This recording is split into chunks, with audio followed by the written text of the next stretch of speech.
place like Compass that's small, that wants to integrate in the community and get kids out there experiencing things. It's possible and it's happening. And again, it allows kids to start trying things out.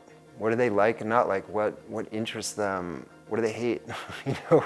Kids are really encouraged to be an active part of their own education. If they're really interested in something, there are options there to do independent study of that and get actual school credit for it. What I want people to know about Compass is that it will take you places, depending on what you put into it.